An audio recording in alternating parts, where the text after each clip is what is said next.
Everyone, ये video रहने वाला है बीटेक सेकेंड ईयर के स्टूडेंट्स के लिए। और इस वीडियो के अंदर मैं आपको मैफा सब्जेक्ट के थर्ड यूनिट का सेकंड पार्ट कवर करवा रही होंगी।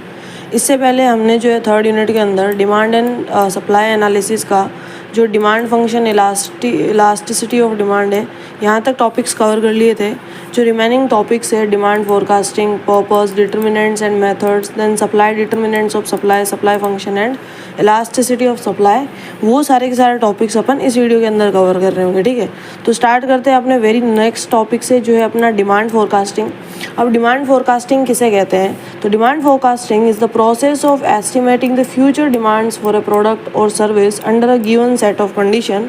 यानी ऐसा समझो कि कोई एक पर्टिकुलर प्रोडक्ट है, ठीक है, और अगर आप एज ए फर्म बात कर रहे हैं कि आप कोई फर्म है, ठीक है, तो आप क्या चाहोगे? आप देखोगे कि भाई मैं ये जो प्रोडक्ट भी लॉन्च करने वाला हूँ कल को, लाइक फॉर एग्जांपल एक वीक बाद में, तो एक वीक बाद में जो भी सेट ऑफ कंडीशंस होगी कि भाई मार्केट का ट्रेंड कैसा उस पर्टिकुलर जो है आपका प्रोडक्ट है उसको लेकर, क्या वैसी चीज़ मार्केट में कोई एग्जिस्ट कर रही है तो वो उसका क्या वर्क फ्लो है, कैसे क्या चल रही है, क्या कल को इस चीज़ की डिमांड रहेगी या नहीं रहेगी, वो सारी चीज़ें जब पहले से प्रिडिक्ट कर लेता है वो कोई फर्म वाला, कोई सेलर जो है बेचने से पहले, लॉन्च करने से पहले, उसे बोलते हैं डिमांड फोरकास्टिंग।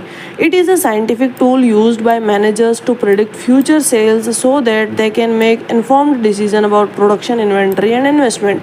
कि भाई ये जो है एक टूल है जो मैनेजर्स के द्वारा यूज़ किया जाता है, या फिर समझ लो कि कोई भी है जो अपनी क्या कर रहा है, ये प्रोडक्ट लॉन्च करना चाह रहा है, बेचना चाह रहा है, कुछ नया प्रोडक्ट मार्केट में बेचना चाह रहा है, तो यार कल की क्या डिमांड रहने वाली है, कल को कोई कितना खरीदेगा, ऑलरेडी क्या ट्रेंड चल रहा है, आने वाले टाइम पर उसका वो ट्रेंड रहेगा नहीं रहेगा, उस हिसाब से भाई वो अपने उस प्रोडक्ट का प्रोडक्शन करता है, इन्वेंट्री में लाता है और इन्वेस्टमेंट करता है। ये सारी चीज़ें जब पहले से देख ली जाती है, पहले फ्यूचर सेल के लिए प्रेडिक्ट कर ली जाती है, उसको बोला जाता है डिमांड फोरकास्टिंग। इसको शॉर्ट के अंदर आप scientific gas work, historical data और मार्केट ट्रेंड।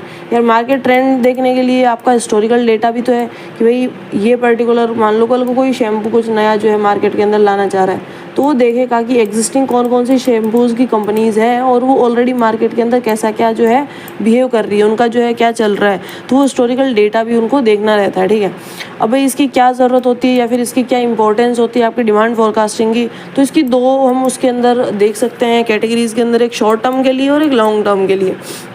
पहले अपन शॉर्ट टर्म के लिए देखते हैं जो यूजुअली अप टू 1 ईयर का होता है। इसमें सबसे पहला आता है प्रोडक्शन प्लानिंग। ये क्या करता है? ये फॉर्म्स को हेल्प करता है कि हाउ मच टू प्रोड्यूस, कि कितना जो उन्हें प्रोड्यूस करना है। It helps in determining the right quantity of production to avoid over production और अंडर प्रोडक्शन। यानी अगर हम शॉर्ट टर्म की बात करें, 1 ईयर की बात करें, तो आज कोई एक्स कंपनी के पास में कोई मशीनरीज है, वो अपना जो है एक स्टॉक टाइप में पहले ही काफ़ी, ऐसा हो सकता है ना कि डिमांड काफ़ी ज़्यादा बढ़ जाए और ऐसा भी हो सकता है कि डिमांड बिल्कुल भी ना हो।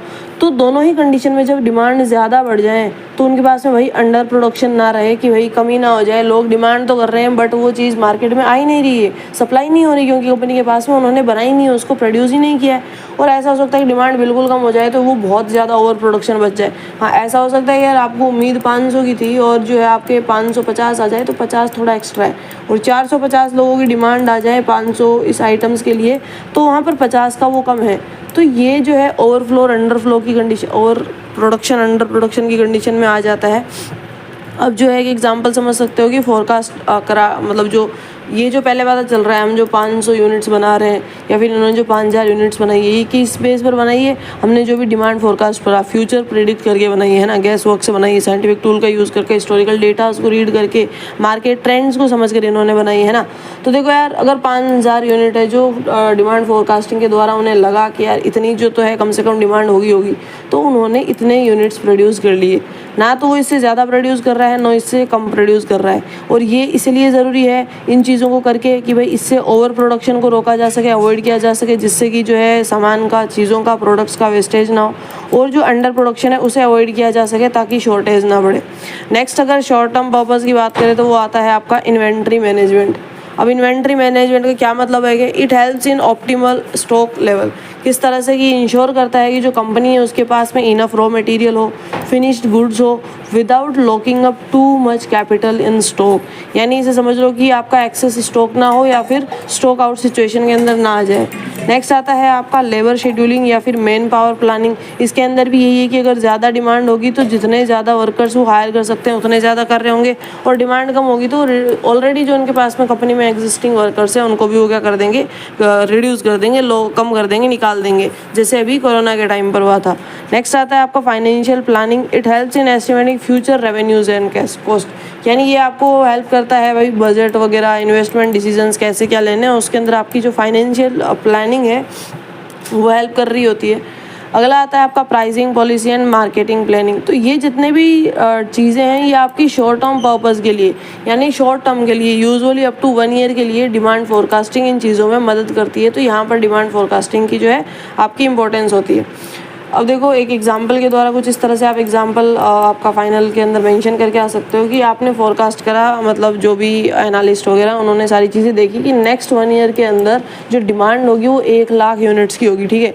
और इस बेस के ऊपर जो है अगर कोई कंपनी प्रोडक्शन को अपना इंक्रीज़ करती है, फॉर एग्जाम्पल अभी तक वो जो है सिर्फ 50K ही प्रोड्यूस कर रही थी, तो वो 1 लाख यूनिट्स प्रोड्यूस करेगी। इसके लिए क्या करेगी भाई, अब 50 का डबल हो गया पूरा, तो यहाँ पर इसके लिए वो ज़्यादा जो काम करने वाले हैं, जो वर्कर्स हैं, को हायर कर रही होगी, इसी हिसाब से अपने बजट की प्लानिंग कर रही होगी एंड मार्केटिंग के कैंपेन्स लॉन्च कर रही होगी। तो ये सारी चीज़ें, और इससे होगा क्या, जो बिज़नेस ऑपरेशन काम कर रहा होगा वो एफिशिएंटली काम करेगा, उनका जो बिज़नेस अच्छे से ग्रो कर रहा होगा। तो यार यहाँ पर ऐसी जगहों पर जो है डिमांड फोरकास्टिंग हेल्प करता है। वो प्रोडक्शन प्लानिंग में हेल्प करता है, प्राइसिंग में हेल्प करता है, फाइनेंशियल प्लानिंग में हेल्प करता है, इन्वेंट्री कंट्रोल और रिस्क रिडक्शन के अंदर हेल्प करता है। ये बात कर रहे हैं हम लॉन्ग टर्म पर्पजेज़ के लिए, जब 2 से 5 साल या 5 साल से ज़्यादा की हम बात कर रहे होते हैं कि लॉन्ग टर्म के अंदर जो है वो पर्टिकुलर प्रोडक्ट, वो पर्टिकुलर कंपनी किस तरह से मार्केट के अंदर कर रही होगी। तो सबसे पहली चीज़ ये प्लानिंग जो एक्सपेंड करने में उसको हेल्प करता है। ऐसे पता चलेगा कि भाई आने वाले टाइम में इस पर्टिकुलर प्रोडक्ट की बहुत ज़्यादा डिमांड होने वाली है, ठीक है। तो उसकी क्या होगी, बहुत ज़्यादा फैक्ट्रीज़ खुल रही होगी, बहुत ज़्यादा फैक्ट्रीज़ उसके ऊपर काम कर रही होगी, बहुत ज़्यादा कंपनीज उसके ऊपर काम कर रही होगी। तो एट द एंड क्या हो रहा है, जो डिमांड है उसके बेसिस की वजह से, उसके हिसाब से पहले फोरकास्टिंग कर ली कि भाई इतनी ज़्यादा डिमांड बढ़ रही होगी, तो उससे ही पहले क्या कर लिया इन्होंने, डिसीजन बना लिया, आने वाले टाइम पर ज़्यादा फैक्ट्रीज़ को बिल्ड कर लिया। कैपिटल बजटिंग, जैसे अभी ईवी वगैरह अभी मार्केट के अंदर आई है, तो इनकी ग्रोथ अभी तुरंत हुई है, बट अभी थोड़ी बनी है, वो आज से 5 साल पहले, 6 साल पहले इनके ऊपर प्लानिंग करनी शुरू हो गई होगी। तो ये होता है capital budgeting. Diversification, if forecasting shows that demand for a current product, for example हम DSLR कैमरे की बात कर लेते हैं, इज डाइंग, द कंपनी में decide to diversify new product. यानी इस तरह से कि कोई अगर एक प्रोडक्ट है और उसका अभी मार्केट के अंदर मतलब उतना क्रेज ना नहीं रहा, या फिर डिमांड उसकी जो कम हो रही है, तो उसका कोई अल्टरनेटिव जिसके अंदर कुछ नए फीचर लेके या फिर उसको थोड़ा सा कुछ डाइवर्सिफाई करके जब मार्केट के अंदर नया प्रोडक्ट लॉन्च कर दिया जाए तो वो डाइवर्सिफिकेशन होता है। ये भी लॉन्ग टर्म का एक गोल होता है। नेक्स्ट आता है रिस्क रिडक्शन, क्योंकि फोरकास्टिंग हेल्प करता है रिस्क रिडक्शन में, बिजनेस की अनसर्टेनिटीज़ को, जिससे कि भाई आने वाले टाइम पर ना तो कि भाई ऐसा कंडीशन आ जाए कि डिमांड ज़्यादा है बट उतनी सप्लाई नहीं कर पा रहे हैं, और ना ही ऐसी कंडीशन आ जाएगी सप्लाई तो है बट डिमांड ही नहीं है उस चीज़ की। अगला आता है बेटर यूटिलाइजेशन ऑफ रिसोर्सेज के लिए हमको डिमांड फोरकास्टिंग की हेल्प होती है, और मैन पावर प्लानिंग के लिए भी हमें डिमांड फोरकास्टिंग की ज़रूरत होती है। अब आपके डिमांड फोरकास्टिंग के अंदर कुछ स्टेप्स रहते हैं। देखो सबसे पहले हमें ऑब्जेक्टिव पता होने चाहिए कि भाई हम फोरकास्टिंग कर क्यों रहे। हमें अपनी जो सेल्स है वो आने वाले मंथ में बढ़ानी है या आने वाले 5 साल के अकॉर्डिंग प्लान कर रही है, ये पहले हमें अपना ऑब्जेक्टिव पता होना चाहिए कि हम शॉर्ट टर्म के लिए देख रहे हैं या फिर लॉन्ग टर्म के लिए देख रहे हैं। देन अपना हम पीरियड डिसाइड करते हैं कि अच्छा हमने पूरा ये कर लिया, देख लिया कि हम क्यों करना चाह रहे हैं, तो हम अपना पीरियड डिसाइड कर लेते हैं, ठीक है। फिर हम मेथड को चूज़ करते हैं कि हमें कौन से मेथड से जो है डेटा को कलेक्ट करना है। हम सर्वे मेथड का ट्राई करेंगे, हम स्टैटिस्टिकल मेथड का ट्राई, यानी ये जो मेथड्स है ये हम नेक्स्ट आगे आने वाले टॉपिक्स के अंदर कवर कर रहे होंगे, है ना। फिर डेटा को कलेक्ट करते हैं। अब हमने अलग अलग मेथड से डेटा को कलेक्ट करा, हमने जो सर्वे मेथड यूज़ करा, हो सकता है हमने जो वो क्या बोलते हैं क्वेश्चनेयर मेथड यूज़ करा, हमने ऑनलाइन कुछ ऐसा फॉर्म वगैरह डाला, उस पर एडवर्टाइजमेंट चलाई, वहाँ से कुछ डेटा कलेक्ट करा। इस तरह से हम डेटाज कलेक्ट करेंगे। देन जो कलेक्टेड डेटा है उसको ऑर्गेनाइज करेंगे, एनालाइज करके एस्टिमेट करेंगे, और वहाँ से हमें जो है फाइनल नंबर मिल रहा होगा डिमांड फोरकास्टिंग का कि भाई इतना कुछ प्रोडक्ट्स है जो आने वाले टाइम पर डिमांड रहेगी, इतना लॉन्च करना चाहिए, इतना नहीं करना चाहिए, ये इसके जो बेनिफिशियल फैक्टर्स है और यहाँ से कुछ रिस्क फैक्टर्स हैं। तो ये सारी चीज़ें यहाँ पर एनालाइज की जाती है। नेक्स्ट आता है आपका एक टॉपिक मैनेजरियल डिसीजन। तो इसके क्या सिग्निफिकेंस है? अगर मैफा के अकॉर्डिंग देखें तो डिमांड जो फोरकास्टिंग है वो आपका इंपॉर्टेंट रहता है, क्योंकि ये रिस्क को जो है रिड्यूस करता है और जो है कॉपरेशन के अंदर कि भाई कोऑर्डिनेट करता है अलग अलग डिपार्टमेंट्स के साथ में। तो वो आपके मैनेजरियल डिसीजंस होते हैं जो आपके डिमांड फोरकास्टिंग की वजह से लिए जाते हैं। नेक्स्ट आते हैं आपके फैक्टर इन्फ्लुएंसिंग डिमांड फोरकास्टिंग। जो डिमांड फोरकास्टिंग है इसको कौन कौन से फैक्टर्स है जो इन्फ्लुएंस करते हैं, यानी किन किन फैक्टर्स के ऊपर ये डिपेंड कर रही होती है? तो सबसे पहला भाई मार्केट कंडीशंस के ऊपर कि भाई इन्फ्लेशन चल रहा है, रिसेशन चल रहा है, स्टेबल ग्रोथ है, मार्केट के अंदर महंगाई बहुत ज़्यादा है या फिर कम है, या फिर जो स्टेबल ग्रोथ है कि ठीक ठाक चल रहा है काम। अगला आता है आपका जो कॉम्पिटिटर है वो मार्केट के अंदर क्या बढ़िया प्रोडक्ट लॉन्च कर रहा है, उसके ऊपर भी जो है डिमांड फोरकास्टिंग डिपेंड करती है, इससे भी ऊपर नीचे हो जाती है चीज़ें। गवर्नमेंट पॉलिसीज़ कि भाई गवर्नमेंट जो है इम्पोर्ट्स है एक्सपोर्ट्स है उनके ऊपर क्या कुछ जो है टैक्सेस चार्ज कर रही है, उनके ऊपर भी डिपेंड करता है। पता चला आप कल को कोई प्रोडक्ट ऐसा बना रहे हो जो 1 लाख का है और उसके ऊपर गवर्नमेंट ही है तो अगर एक्सपोर्ट कर दिए तो इतना ज़्यादा टैक्स तो हमें देना ही देना पड़ेगा, या फिर यहाँ पर भी लॉन्च कर रहे हो तो इतना टैक्स। तो वहाँ पर कि भाई टैक्स के ही अंदर अगर पैसा चला जाएगा और नहीं बचेगा उनके पास में तो क्यों वो उस प्रोडक्ट को लेकर आएंगे? तो वो चीज़ भी जो है डिमांड फोरकास्टिंग को इफेक्ट करती है। एंड टेक्नोलॉजिकल चेंजेस कि आने वाले नेक्स्ट टाइम पर कौन सा जो करंट प्रोडक्ट है ओवरनाइट चेंज हो जाएगा, उसकी बिल्कुल नीड खत्म हो जाएगी और एक नया प्रोडक्ट मार्केट में आ जाएगा जिसकी डिमांड बढ़ जाएगी, तो वो भी आपकी डिमांड फोरकास्टिंग को इफेक्ट करती है। तो ये कुछ फैक्टर्स अफेक्टिंग आपकी डिमांड फोरकास्टिंग है। बाकी आप इनका डिफरेंस जो है शॉर्ट टर्म और लॉन्ग टर्म के अकॉर्डिंग यहाँ पर देख सकते हैं। नेक्स्ट आपका टॉपिक आता है डिटर्मिनेंट्स एंड मेथड्स। तो डिटर्मिनेंट्स एंड मेथड्स क्या हो गए कि determinants of demand forecasting are the factors that influence future demand predictions. यानी जो हमने यहाँ पर बात करी ये डिमांड फोरकास्टिंग को जो इन्फ्लुएंस करने वाले फैक्टर्स हैं। और ये कि भाई नेचर ऑफ प्रोडक्ट क्या है, लेवल ऑफ कॉम्पिटिशन का, इसको थोड़ा सा यहाँ डिटेल के अंदर मेंशन कर रखा है। अब डिमांड फोरकास्टिंग के क्या क्या मेथड्स होते हैं, यानी कौन कौन सी हम टेक्निक्स का यूज़ करते हैं और जो है अपन फोरकास्ट के लिए कि भाई कल को आने वाले टाइम पर कितना क्या डिमांड रहेगी, कितना हमें कुछ बनाना है। तो मेनली 2 कैटेगरीज के अंदर इसे जो है क्लासीफाई किया जाता है। एक आपका आता है सर्वे मेथड्स जिसको हम क्वालिटेटिव भी बोलते हैं, एक आता है आपका स्टैटिस्टिकल मेथड जिसको हम क्वान्टिटेटिव मेथड भी बोलते हैं। तो ध्यान रखना इनके दूसरे नाम भी क्वालिटेटिव और क्वान्टिटेटिव भी। बाकी इसका पहला जो आपका टाइप जिसमें हम क्लासीफाई करते हैं वो सर्वे मेथड है और दूसरा स्टैटिस्टिकल मेथड है। मैं इनको थोड़ा डिटेल के अंदर समझाती हूँ। आपका सर्वे मेथड जिसे क्वालिटेटिव कहते हैं, ये मेथड क्या करता है, these methods rely on opinions intentions and judgements of experts और consumers. They are best for new products और when historical data is not available. यानी आपका सर्वे मेथड या क्वालिटेटिव मेथड कौन सा मेथड होता है, यानी ऐसा मेथड जब आप किसी एक्स प्रोडक्ट के लिए डिमांड फोरकास्टिंग करना चाहते हैं और उस एक्स प्रोडक्ट के रिगार्डिंग कोई भी हिस्टोरिकल डेटा अवेलेबल नहीं है, कोई भी पुराना ट्रेंड अवेलेबल नहीं है, तो ये डिपेंड कर रहा होता है जो भी एक्सपर्ट्स वगैरह हैं ऐसे किसी फील्ड के, उनकी भाई उन्होंने क्या मतलब इसके ऊपर चीज़ बोला है, उनका ओपिनियन क्या है। इसके अलावा कंज्यूमर्स का जो सर्वे वगैरह करके जब चीज़ों को कलेक्ट करा जाए और वहाँ से कुछ अगर वो अपना डिसीजन लेते हैं तो वो आपका सर्वे मेथड या क्वालिटेटिव मेथड की कैटेगरी के अंदर आता है। जैसे इसके अंदर कंज्यूमर सर्वे मेथड आ गया। इसमें क्या रहता है कि जो भी पोटेंशियल कंज्यूमर है उनको इंटरव्यू लिया जाता है और वहाँ से भाई कितनी चीज़ें हैं वो एक्यूरेट लिखी जाती है और एक डेटा टाइप ऑफ कलेक्शन किया जाता है जिससे कि फिर उसका एनालाइज किया जाए। Multiple n number of consumer से ये चीज़ें की जाती है। सैम्पल सर्वे की बात करें कि जो कुछ फ्यू रिप्रेजेंटेटिव्स होते हैं जो कंज्यूमर्स के साथ में जाके जो है इंटरव्यू करते हैं और जो एंड यूज़र के ऊपर मेनली फोकस रहता है क्योंकि एट द एंड उन्हीं के पास में वो चीज़ें जानी रहेगी।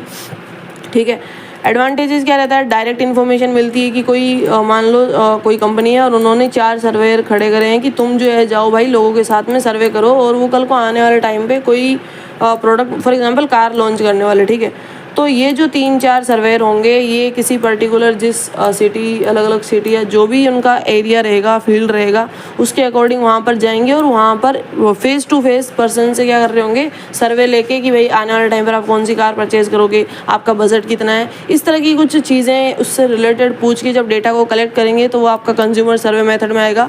इसका डिसएडवांटेज ये होता है कि मे बी बायस्ड, यहाँ पर डेटा जो है बायस्ड हो सकता है। ऐसा हो सकता है कि आपने एक कंज्यूमर से पूछा और उसके बगल में 10 और जो है लोग बैठे थे और वो जो है इसको देखकर इन्फ्लुएंस होकर तुरंत उन्होंने बोल दिया, अपना एग्जैक्ट मन में क्या था वो नहीं बोला। ऐसी सारी चीज़ों की वजह से बायस्ड डेटा भी कलेक्ट हो सकता है। नेक्स्ट आता है आपका सेल्स फोर्स ओपिनियन, यानी ये कलेक्टिव ओपिनियन होता है। जब जो इसका मतलब जो कंपनी आस्क करती है उससे जो पूछती है कि भाई फ्यूचर्स के अंदर आपका सेल का क्या पर्सपेक्टिव है, यानी इसके ऊपर जो अपना एंड गोल था वो किसके ऊपर था, कंज्यूमर्स के ऊपर था। ये डिपेंड कर रहा होता है सेल्स पीपल के ऊपर कि उनके हिसाब से क्या चीज़ें कल को मार्केट के अंदर सेल होगी क्या नहीं होगी। तो इसका बेनिफिट ये रहता है कि ईजी होता है और ये फर्स्ट हैंड मार्केट नॉलेज उनको ऑलरेडी होती है कि मार्केट में क्या चल रहा है, क्योंकि वो तभी तो सेल्स मैनेजर है वहाँ पर। और कौन सी होता है कभी कभी वो भी क्या होता है टू ऑप्टिमिस्टिक हो सकता है कि भाई उनका टारगेट के हिसाब से भी चीज़ें होती है। भाई कुछ होते हैं कि भाई जिनका टारगेट कम है तो उस हिसाब से चीज़ों को जो है एनालाइज करके उस हिसाब से बता रहे होते हैं। तो यहाँ पर भी क्योंकि हर सिक्के के दो पहलू होते हैं तो हर चीज़ का प्रोज एंड कॉन्स रहेगा, एडवांटेज और डिसएडवांटेज रहेगा।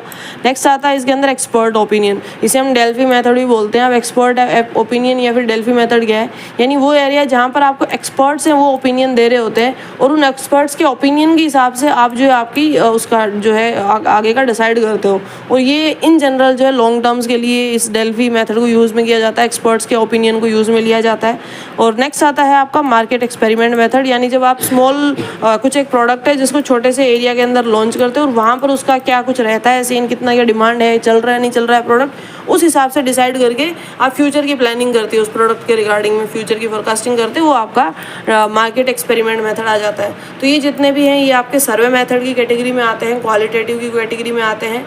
नेक्स्ट आता है आपके पास में ये स्टैटिस्टिकल मेथड, जिसको आप क्वांटिटेटिव मेथड इसका दूसरा नाम होता है।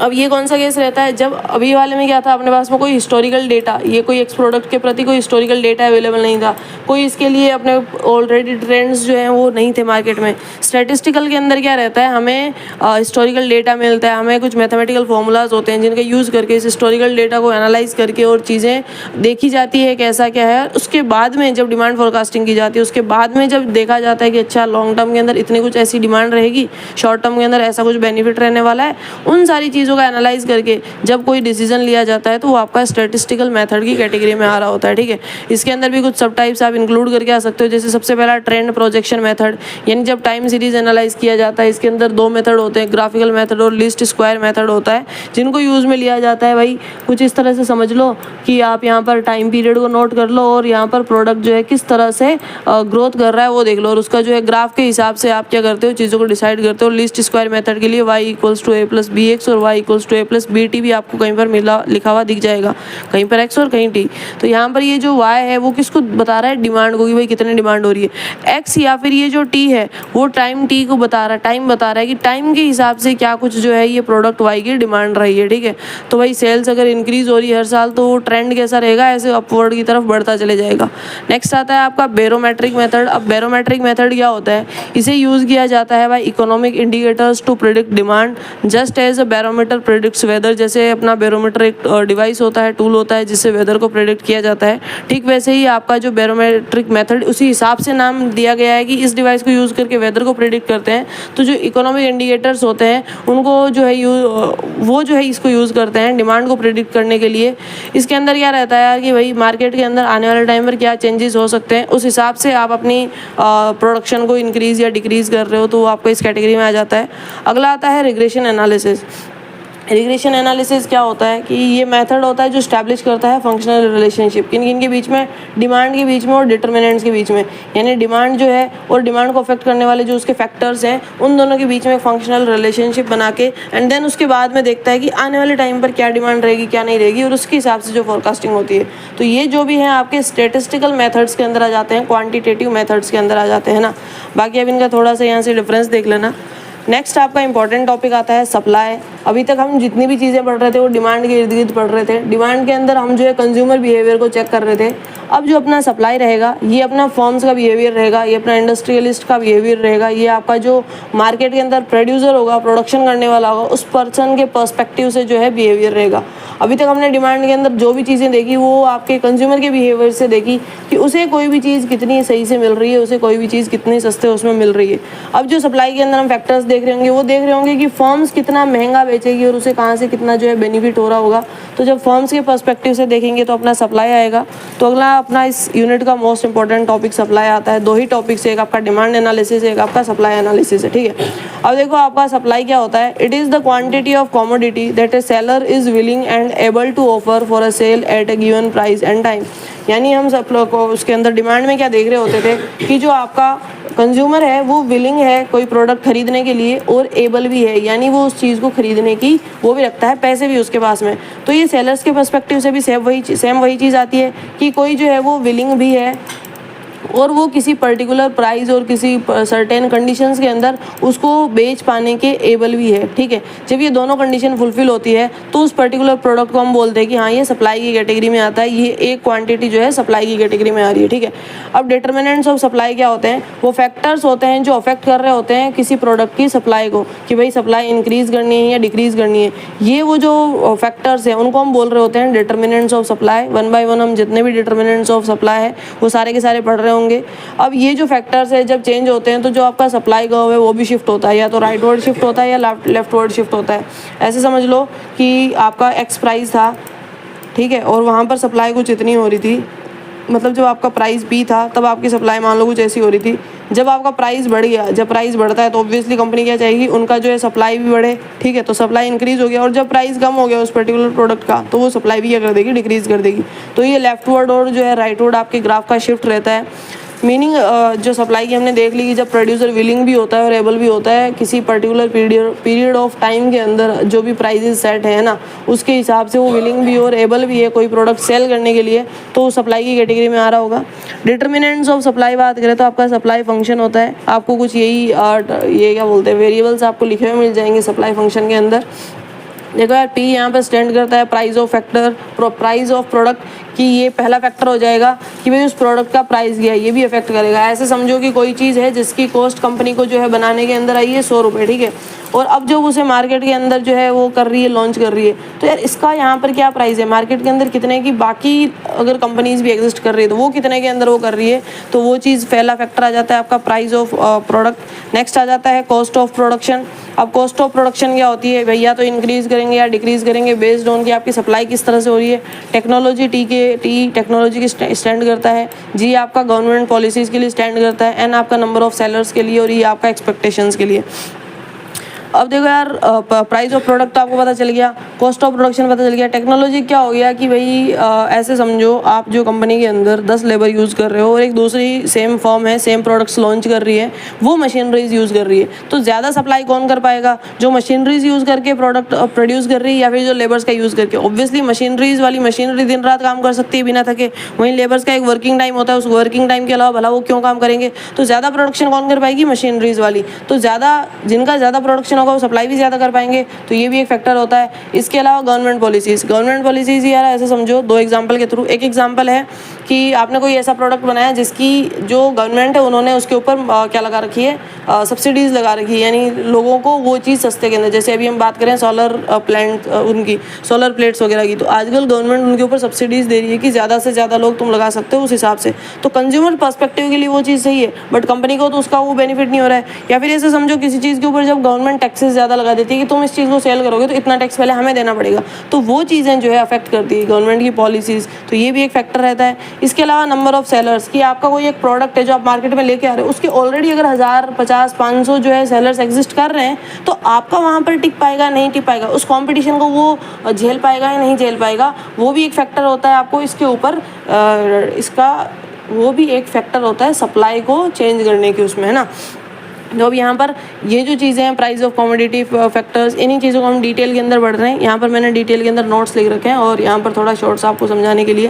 देखो सबसे पहला आपका आता है प्राइस ऑफ प्रोडक्ट, कि भाई खुद का प्राइस का कितना प्रोडक्ट है। अब प्राइस और सप्लाई का डायरेक्ट रिलेशनशिप होता है, क्योंकि मैंने आपको बता ही दिया कि जब आपका ये ग्राफ है ना, और इसका कोई प्राइस पी यहाँ पर है, ठीक है, इस प्राइस पी के ऊपर क्या रहेगा कि आपकी जो डिमांड होगी, जो सप्लाई होगी वो इतनी कर रहा है, सप्लाई 1, ठीक है, इधर आपका प्राइस है और इधर आपकी जो है सप्लाई है। ये हम किसी एक फॉर्म के रिगार्डिंग में बात कर रहे हैं, ठीक है। तो डायरेक्ट रिलेशनशिप कैसा हुआ कि अगर प्राइस बढ़ जाता है, प्राइस पी से बढ़कर कितना हो गया, P1 हो गया, तो ये जो है सप्लाई भी फॉर्म क्या करेगी, इंक्रीज़ कर देगी, सप्लाई भी S1 से इंक्रीज़ करके S2 कर देगी।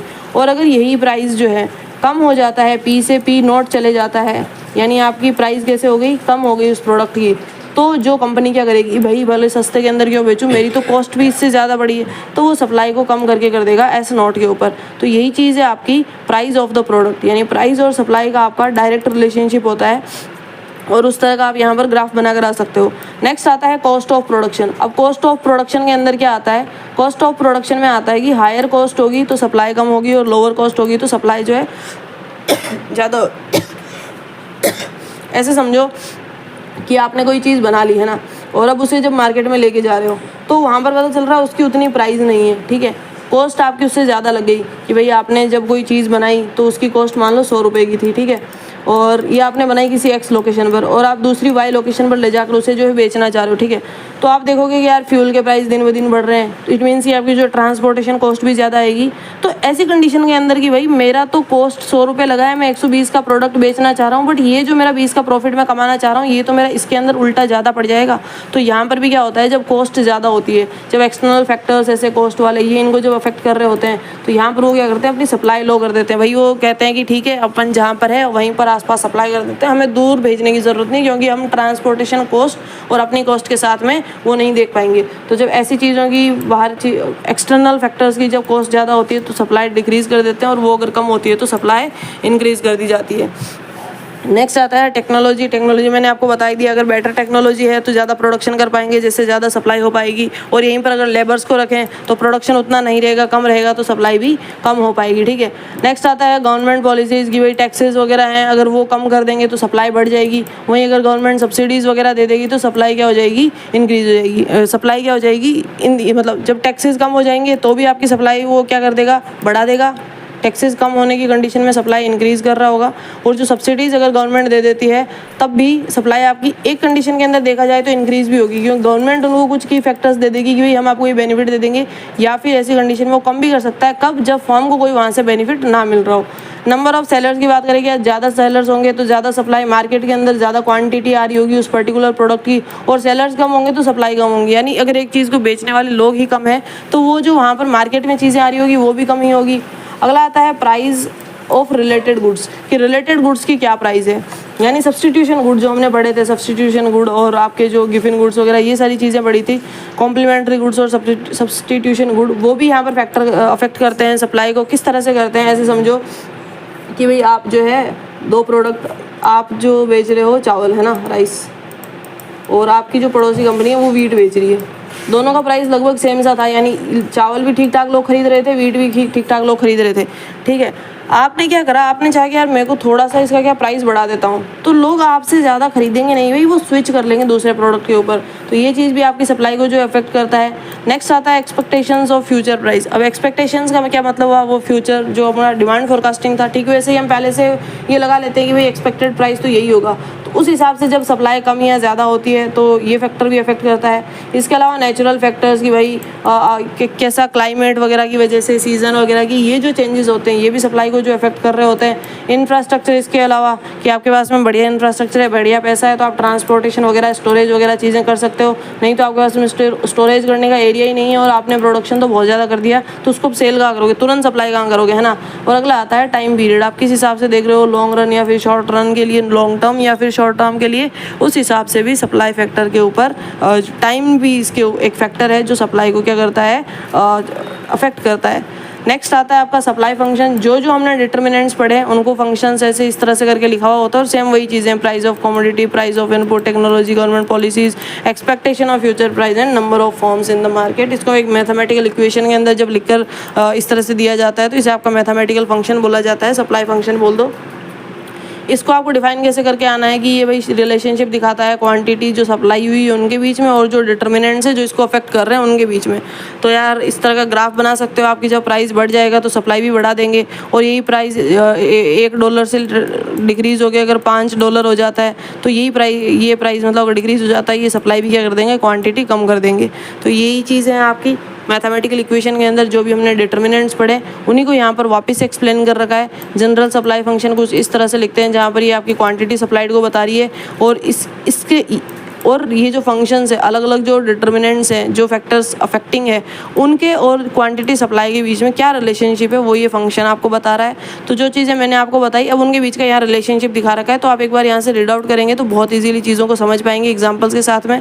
अब जो आपका सप्लाई फंक्शन है उसको दो अलग अलग टाइप्स के अंदर आप वो कर सकते हो क्लासीफाई। एक होता है आपका इंडिविजुअल सप्लाई टाइप, यानी इसके अंदर क्या होता है कि आप एक सिंगल प्रोड्यूसर या फिर सिंगल फॉर्म के पर्सपेक्टिव से आप सप्लाई फंक्शन के अंदर, मतलब कोई एक पर्टिकुलर एक ही फॉर्म है और उसका आप कितना सप्लाई है और उसको अफेक्ट करने वाले कौन कौन से फैक्टर्स है, जब इनके बीच के रिलेशनशिप को आप स्टडी करते हैं तो आपका इंडिविजुअल सप्लाई फंक्शन कहलाता है। और मार्केट सप्लाई फंक्शन ऐसे ही आप n नंबर ऑफ इंडिविजुअल्स को कलेक्ट करके जब सबकी साथ के अंदर वो देख रहे होते हो तो आपका मार्केट सप्लाई फंक्शन कहलाता है ना। अब मैनेजर्स जो होते हैं या फिर जो प्रोडक्शन करने वाले लोग होते हैं ना, फर्म्स वगैरह होती है, वो सप्लाई फंक्शन को यूज़ में क्यों लेती है? तो सबसे पहली चीज़ कॉस्ट मैनेजमेंट के लिए, प्रॉफिट प्लानिंग के लिए और कॉम्पिटिटिव एनालिसिस के लिए। कॉस्ट मैनेजमेंट की भाई वो कितना लेबर को वेजेस वगैरह देंगे और एट द एंड उनकी कॉस्ट क्या, उनको कॉस्ट जो पड़ रही है उसके बाद में मार्केट में प्रॉफिट हो पाएगा नहीं पाएगा, इस चीज़ों को मैनेज करने के लिए। प्रॉफिट प्लानिंग के लिए कि भाई वो एनालाइज करेंगे स्लॉप वगैरह की, अभी वो कितना कमा रहे हैं, अगर वो इतना इसके अंदर एक्स, मतलब अभी वो के नंबर ऑफ क्वांटिटीज़ जो है ऑलरेडी कमा रहे हैं, अगर उसके अंदर are number of quantities supply का इंक्रीज़ कर देते हैं तो उन्हें कितना क्या प्रॉफिट रहेगा, कितना क्या लॉस में रहेंगे, वो चीज़ें मैनेज करने के लिए। इसके अलावा कॉम्पिटिटिव एनालिसिस कि भाई मार्केट के अंदर ऑलरेडी जो आपके अगल बगल वाले हैं उनका क्या कैसा चल रहा है या फिर इक्विलिब्रियम प्राइस कितना है, उस हिसाब को एनालाइज करने के लिए आपका सप्लाई फंक्शन यूज़ में लिया जाता है। अब आप थोड़ा सा इनका डिफरेंस देख लेना है सप्लाई फंक्शन और आपका जो डिमांड फंक्शन है उसके बीच में, कि डिमांड फंक्शन के अंदर जो भी आपका क्वांटिटी होती है और जो भी आपका प्राइस होता है उनके बीच में इन्वर्स रिलेशनशिप होता है, यहाँ पर डायरेक्ट रिलेशनशिप है। स्लोप आपका डिमांड फंक्शन का हर बार डाउनवर्ड बन रहा होता था, सप्लाई फंक्शन का अपवर्ड बन रहा है। अपवर्ड क्यों बन रहा है? क्योंकि जब प्राइस इंक्रीज़ हो रहा है, देखो कुछ इस तरह से इनका मैं अगर ग्राफ आपको बनाकर दिखाऊँ तो यहाँ पर देखो ये प्राइस है, ठीक है,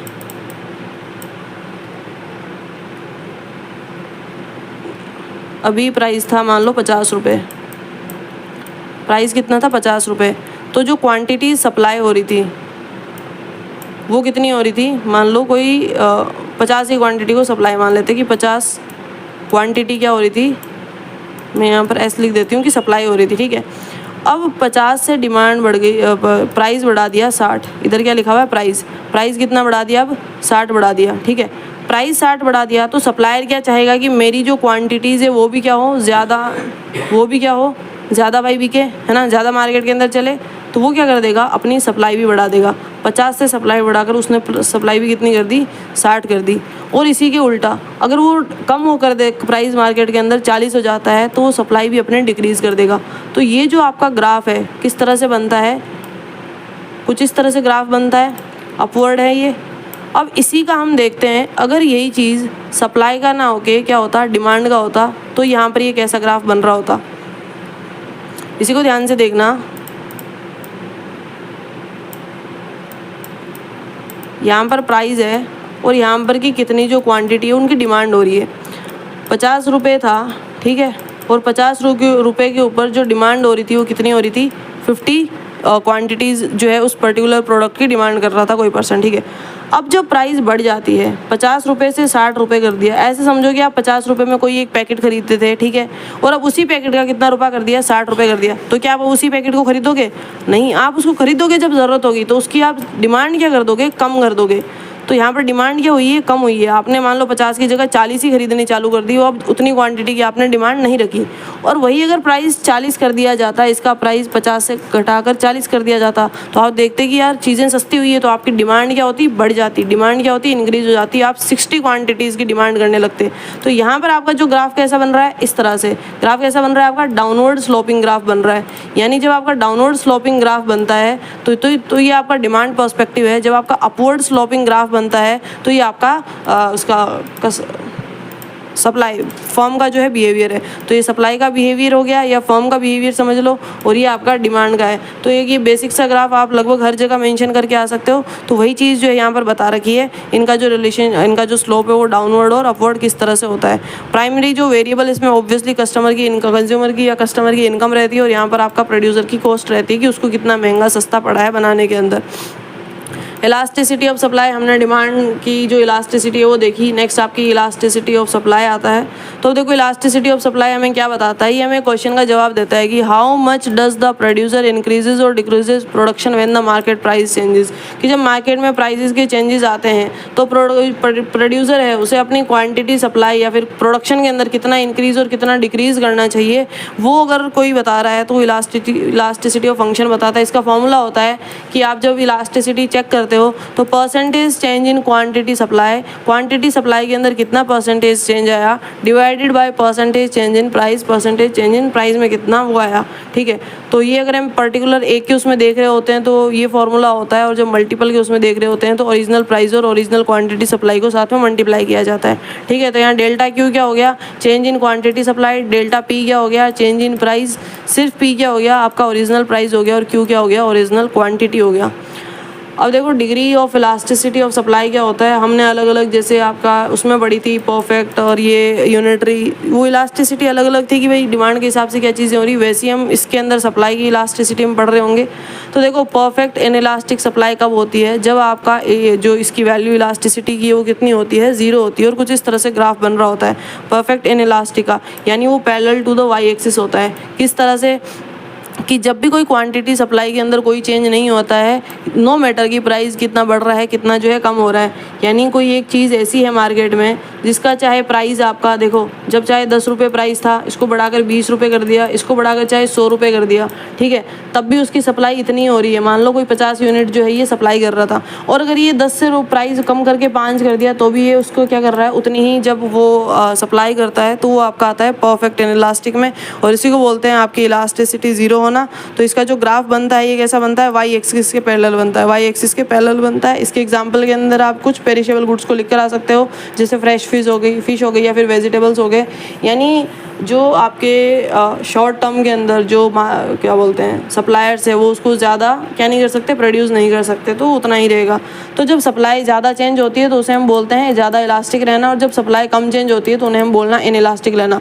तो अभी क्योंकि अपनी बिल्कुल भी सप्लाई के अंदर कोई फ़र्क नहीं आ रहा है तो ये आपकी परफेक्टली इनइलास्टिक है, यानी बिल्कुल इनइलास्टिक है, और इसकी जो आपकी इलास्टिसिटी है वो कितनी है, 0 है। नेक्स्ट हम देख लेते हैं perfect elastic supply. Perfect elastic supply की जो इलास्टिसिटी होती है वो कितनी होती है, इन्फिनिटी होती है। अब इसमें क्या रहता है कि at a particular price producers are willing to supply infinite quantity but even a tiny drop in price makes the supply 0। इसका मतलब ये रहता है कि इसका ग्राफ कुछ इस तरह से बन रहा होगा कि जो प्राइस है और यहाँ पर है सप्लाई, प्राइस पी के ऊपर जो आपकी फॉर्म है, जो आपका प्रोड्यूसर है वो क्या कर सकता है, इन्फिनिटी नंबर ऑफ गुड्स की सप्लाई कर सकता है इस पर्टिकुलर पी प्राइस पर। फॉर एग्जांपल ऐसे समझ लो जब कोई जो चीज़ है वो 100 रुपये की थी, ठीक है, तो ये प्रोड्यूसर क्या चाह रहा था कि मैं 10 क्वांटिटी भी सप्लाई कर सकता हूँ, मैं 50 क्वांटिटी भी सप्लाई कर सकता हूँ, मैं 100 क्वांटिटी भी सप्लाई कर सकता हूँ, यानी मैं n नंबर ऑफ क्वांटिटीज़, मैं infinite number of quantities supply कर सकता हूँ।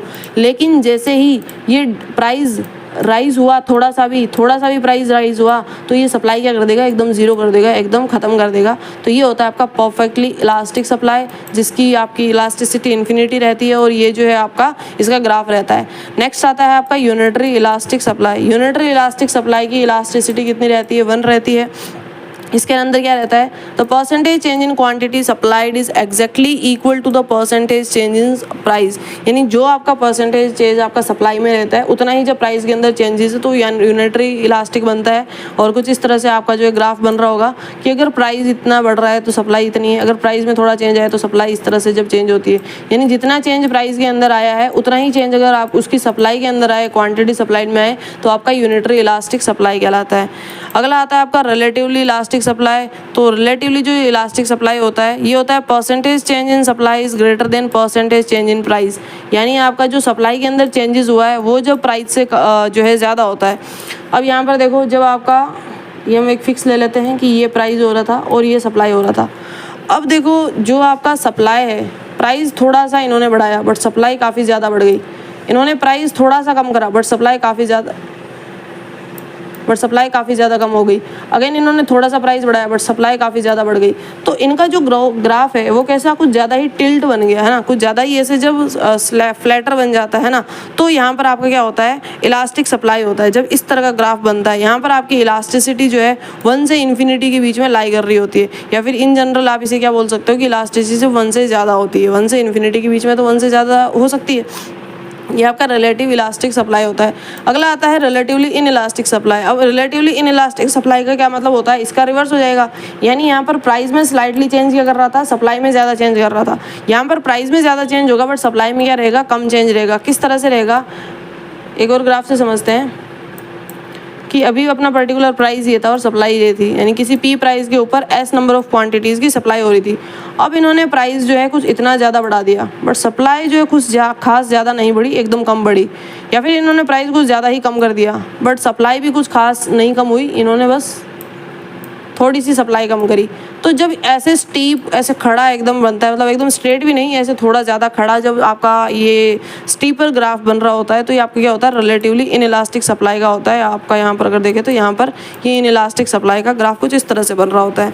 तो ये कुछ 5 आपके इलास्टिक नेचर थे सप्लाई के। तो आपको समझ में आ गया होगा कि जब जितनी सप्लाई में चेंज हुआ है उतना ही अगर आपका इसमें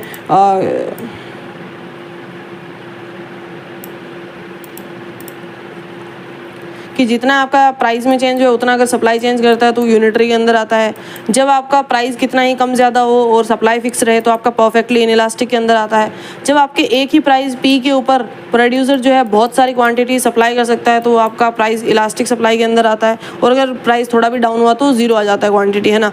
अगर परफेक्टली इन इलास्टिक और आपको इलास्टिक का भी समझ आ गया। अब यहाँ पर तो क्या हो रहा है कि प्राइस के अंदर कम चेंज होते ही इसमें प्राइस में कम चेंज होता है बट सप्लाई के अंदर काफ़ी ज़्यादा चेंज हो जाता है ना। प्राइस में कम चेंज होता है बट सप्लाई में काफ़ी ज़्यादा चेंज हो जाता है। और यहाँ पर क्या होता है, प्राइस में काफ़ी ज़्यादा चेंज होता है बट सप्लाई के अंदर कुछ खास चेंजेस नहीं हो रहे होते हैं। प्राइस में तो देखो इतना ज़्यादा चेंज हो गया बट आपकी सप्लाई अभी यहीं पर है, इतनी सी है। प्राइस में इतना चेंज हो गया और सप्लाई तो इतनी सी है। तो ये जब प्राइस में ज़्यादा चेंज होता है और सप्लाई कम तो इनइलास्टिक सप्लाई है, और जब प्राइस में कम चेंज होता है सप्लाई में ज़्यादा होता है तो इलास्टिक सप्लाई है। इनको एक डायग्राम के साथ में एक बार कॉन्सेप्ट्स को वापस से रीड करोगे तो आपको चीज़ें समझ में आ जाएगी। नेक्स्ट आता है आपका डिटर्मिनेंट्स ऑफ इलास्टिक सप्लाई। जो हमने सप्लाई का फंक्शन पढ़ा ऊपर, वही सारे डिटर्मिनेंट्स है, वही सारे फैक्टर्स है जो अफेक्ट करते हैं सप्लाई को, कि भाई नेचर ऑफ गुड्स कैसा है, वो ड्यूरेबल गुड्स है या पेरिशेबल गुड्स है ना। टाइम पीरियड कौन सा है मार्केट के अंदर, लॉन्ग रन के अंदर देख रहे हैं, शॉर्ट रन के अंदर। अवेलेबिलिटी ऑफ इनपुट्स की, जो आपके पास में लेबर्स है या नहीं है, रॉ मटेरियल्स है या नहीं, उनकी क्या कॉस्ट पड़ रही है, कम तो नहीं है, ज़्यादा तो नहीं है, ये सारी चीज़ें। Technological facilities, risk taking factors, ये जो भी फैक्टर्स होते हैं ये आपको सप्लाई को अफेक्ट करते हैं, मैंने आपको ऊपर बता दिया। अब ये जो चीज़ें हैं ये मैनेजर्स के, इनको क्या जो है बेनिफिट मिलता है या फिर कहाँ पर वो यूज़ ले रहे होते हैं, तो देखो प्राइस प्रेडिक्शन के अंदर वो इसको यूज़ में लेते हैं और प्रोडक्शन प्लानिंग के अंदर यूज़ में लेते हैं। कि भाई देखो एक मैनेजर को अगर पता होगा कि सप्लाई जो है इनइलास्टिक है तो वो किस पर फोकस करेंगे, लॉन्ग टर्म कैपेसिटी के ऊपर फोकस करेंगे कि उनका जो एक्सपेंशन हो रहा है, इधर दिन की डेली प्राइसेस के ऊपर वो ध्यान दे। अब फैक्टर्स अफेक्टिंग इलास्टिसिटी, इनको यहाँ पर एक्सप्लेन कर रखा है कि टाइम पीरियड अगर शॉर्ट रन की बात करें तो वो इनइलास्टिक इन नेचर होगा, लॉन्ग रन की बात करें तो इलास्टिक इन नेचर होगा। और इलास्टिक इन इलास्टिक आपको अब तक समझ आ गया होगा, ऊपर हमने जब यूनिटरी और ग्राफ वगैरह के साथ में इनको देखा तो उन्हीं सारी चीज़ों को यहाँ पर थोड़ा शॉर्ट के अंदर लिख रखा है, तो एक बार आप इनको यहाँ से रीड आउट कर सकते हैं। अब देखो आपका जो इलास्टिसिटी ऑफ सप्लाई होता है हमें किस में हेल्प करता है, प्राइसिंग डिसीजन के अंदर, प्रोडक्शन प्लानिंग के अंदर, टैक्स पॉलिसीज़ के अंदर और मार्केट एनालिसिस के अंदर। बाकी एक लास्ट के अंदर इनका थोड़ा सा आप डिफरेंस देख सकते हो। पहली चीज़ आपको ये सबका पता रहना चाहिए कि किसकी कितनी इलास्टिक वैल्यू है और उससे क्या फ़र्क पड़ रहा है और शेप ऑफ द कर्व कैसा है। ये 3 चीज़ें कम से कम आपको हर टाइप ऑफ इलास्टिसिटी जो सप्लाई है उसके बारे में पता रहना चाहिए। यानी अगर परफेक्टली इनइलास्टिक रहता है तो आपकी जो आपकी इलास्टिसिटी है वो कितनी रहती है, 0 रहती है, और इसमें सप्लाई में कोई चेंजेस नहीं आता है। और इसका जो आपका शेप ऑफ द कर्व होता है वो कैसा होता है, वर्टिकल होता है। यानी ये आपकी सप्लाई क्वान्टिटी है, ये आपकी प्राइस है, और यहाँ पर हमेशा इसका ग्राफ कैसा रहेगा, ऐसा रहेगा। इनइलास्टिक के अंदर क्या रहता है, आपकी इलास्टिसिटी की वैल्यू 1 से कम होती है। इसमें क्या रहता है, स्मॉल चेंज होता है सप्लाई के अंदर, और इसका जो शेप होता है वो कैसा होता है, स्टीप होता है। तो अगर मैं आपको इनइलास्टिक का एक ग्राफ बनाऊं तो कुछ इस तरह से समझ सकते हो। ये आपका सप्लाई होता है, ये आपका प्राइस होता है। इसमें आप ये प्राइस पर ये सप्लाई हो रही थी, है ना। अब आप प्राइस तो काफ़ी ज़्यादा चेंज कर देते हो बट सप्लाई में कुछ खास चेंज नहीं होता। प्राइस काफ़ी ज़्यादा कम कर देते हो जब पर सप्लाई में कुछ खास चेंज नहीं होता। तो ये जो कुछ स्टीप टाइप में ऐसा खड़ा ग्राफ बनता है तो ये आपका इनइलास्टिक होता है। इसकी इलास्टिसिटी कितनी होती है, लेस देन 1 होती है। यूनिटरी की अगर बात करें तो इक्वल चेंजेस होते हैं, परसेंटेज चेंज इन दैट कि परसेंटेज चेंज जो आपका सप्लाई के अंदर हुआ है उतना ही परसेंटेज चेंज आपका प्राइस के अंदर हुआ है, वो वाला आपका क्या होता है इक्वल चेंजेस का होता है और इसे बोलते हैं passing through origin. Passing through origin का क्या मतलब हुआ कि कुछ इस तरह से ग्राफ बन रहा है, ये प्राइस के ऊपर ये सप्लाई थी, अब जितना प्राइस बढ़ा सप्लाई भी उतनी बढ़ा दी, जितना प्राइस कम हुआ सप्लाई भी उतनी कम कर दी, जितना प्राइस बढ़ा तो ये आपका जो कुछ इस तरह से ओरिजिन से होते हुए जा रहा होता है ना, तो इसे आप यूनिटरी की कैटेगरी में डालोगे। इलास्टिक क्या होता है, large change in supply, flat होता है इसका शेप ऑफ द कर्व और इलास्टिसिटी कितनी होती है, एक से ज़्यादा होती है, यानी इसका एकदम ऐसा समझ लो कुछ इस तरह से बन रहा होगा कि भाई प्राइस तो कम चेंज करा बट सप्लाई क्या है, बट सप्लाई के अंदर काफ़ी ज़्यादा चेंज आ रहा है, प्राइस कम चेंज करा बट सप्लाई में काफ़ी ज़्यादा चेंजेस आ रहे हैं। तो ये वाला जो ग्राफ बनता है इस तरह से ऐसे सोता हुआ फ्लैट सा, वो आपका इलास्टिक होता है। एंड परफेक्टली इन इलास्टिक जिसमें इनफाइनाइट चेंजेस होते हैं, हॉरिजॉन्टल लाइन होती है, ये इसका जो ग्राफ रहता है इन्फिनिटी तक जो आ रहा होता है, ये आपका परफेक्टली इलास्टिक का आता है। तो इसी के साथ में आपका जो ये यूनिट है फिनिश होता है। आई होप आपको जो है चीज़ें समझ में आ रही होगी, और ये इसका सेकंड पार्ट था थर्ड यूनिट का। इसी के साथ में थर्ड यूनिट फिनिश होती है। हमने सारे के सारे फैक्टर्स देख लिए, डिमांड एनालिसिस और सप्लाई एनालिसिस, अपना जो यूनिट है फिनिश होता है। तो all the very best for your exams and thank you everyone for watching the video.